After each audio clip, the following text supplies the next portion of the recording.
इसके बाद बल्लेबाजी करने उतरे निकोलस पूरन।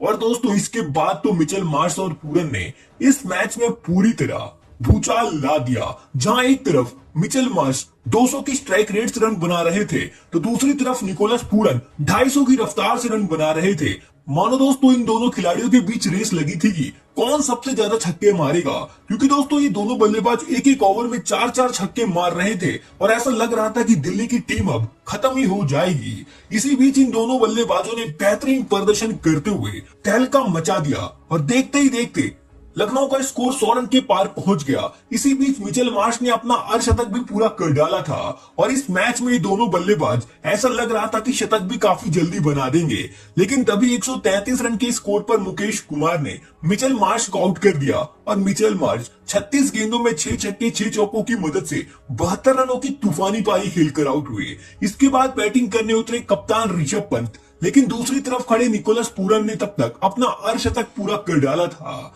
लेकिन अर्धशतक पूरा करने के बाद वो यही नहीं रुके, क्योंकि वो इसके बाद एक के बाद एक बड़े बड़े छक्के मार रहे थे। लेकिन दोस्तों ऋषभ पंत बिना खाता खोले कुलदीप यादव की गेंद का शिकार बन बैठे, जहां इसके बाद डेविड मिलर बल्लेबाजी करने उतरे। और दोस्तों इसके बाद इस मैच में दिल्ली की गेंदबाजों ने जबरदस्त वापसी करी, क्योंकि इसके बाद इस मैच में एक के बाद एक लखनऊ के विकेट गिरने लग गए थे, क्योंकि निकोलस पूरन 75 रन बनाकर मिचेल स्टार्क की गेंद पर क्लीन बोल्ड हो गए थे और पूरन ने केवल 30 गेंदों में 7 छक्के 6 चौकों की मदद से 75 रनों की तूफानी पारी खेली। इसके बाद दोस्तों कुलदीप यादव ने आयुष बदौनी को भी आउट कर दिया था और वो 4 रन बनाकर आउट हुए थे। इसके बाद शार्दुल ठाकुर बिना खाता खोले रन आउट हो बैठे। इसके बाद शहबाज अहमद केवल 9 रन बनाकर स्टार्क की गेंद का शिकार बने और रवि बिश्नोई को मिचेल स्टार्क ने क्लीन बोल्ड मार दिया था। लेकिन आखिरी ओवर की आखिरी 2 गेंदों पर मिलर ने कमाल के 2 छक्के लगाते हुए लखनऊ का स्कोर 209 रन तक पहुंचा दिया था 8 विकेट के नुकसान पर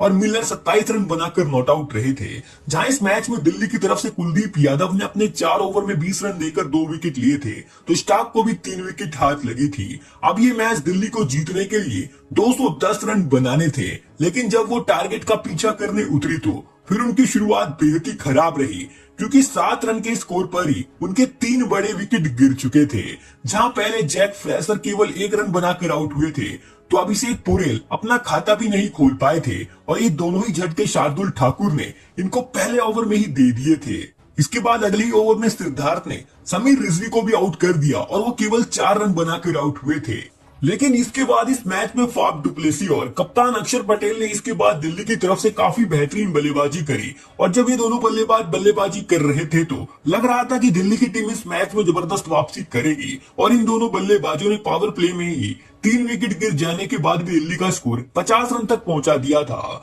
लेकिन 50 रन के स्कोर पर ही अक्षर पटेल एक गलत शॉट खेल बैठे और वो 11 गेंदों में 22 रन बनाकर दिग्वेश राठी की गेंद पर आउट हो बैठे। जहां एक तरफ इस मैच में डुप्लेसी भी अच्छी बल्लेबाजी कर रहे थे और उनका साथ देने के लिए अब ट्रिस्टन स्टेप्स उतर चुके थे, लेकिन इसके बाद 65 रन के स्कोर पर रवि बिश्नोई ने डुप्लेसी को भी आउट कर दिया और वो 29 रन बनाकर आउट हुए और दिल्ली के दोस्तों 5 विकेट 65 रन के स्कोर पर गिर चुके थे। जहां इसके बाद ट्रिस्टन स्टेप्स और आशुतोष शर्मा ने इसके बाद दिल्ली की पारी को संभालकर आगे बढ़ाया। ये दोनों बल्लेबाज काफी धीरे धीरे रन बना रहे थे, लेकिन दोस्तों दिल्ली के इतने विकेट गिर गए थे कि अब इन बल्लेबाजों को आराम से खेलना ही था और इस वजह से दिल्ली के रन इस मैच में काफी धीरे धीरे बन रहे थे। इसके बाद 12 ओवर खत्म होने के बाद दिल्ली की टीम ने 101 रन बनाए थे 5 विकेट के नुकसान पर, यानी कि आखिरी 8 ओवरों में दिल्ली को 109 रन बनाने थे और सारी उम्मीदें इन दोनों ही बल्लेबाजों पर टिकी थी। और इसके बाद इन दोनों बल्लेबाजों ने इस मैच में एकदम से पूरा मैच पलट दिया। लेकिन तभी 113 रन के स्कोर पर एम सिद्धार्थ ने ट्रिस्टन स्टेप्स को क्लीन बोल्ड मार दिया और वो 34 रन बनाकर आउट हुए। जहां एक तरफ आशुतोष शर्मा काफी कमाल की बैटिंग कर रहे थे, लेकिन दोस्तों इसके बाद बल्लेबाजी करने विपराज निगम उतरे और दोस्तों उन्होंने इस मैच में पूरी तरह तहलका मचा दिया, क्योंकि उन्होंने केवल 15 गेंदों में 39 रनों की ताबड़तोड़ पारी खेलकर इस मैच में दिल्ली की जबरदस्त वापसी करा दी थी। लेकिन दोस्तों वो भी 168 रन के स्कोर पर दिग्वेश राठी की गेंद पर 39 रन बनाकर आउट हो गए थे। इसके बाद स्टार्क केवल 2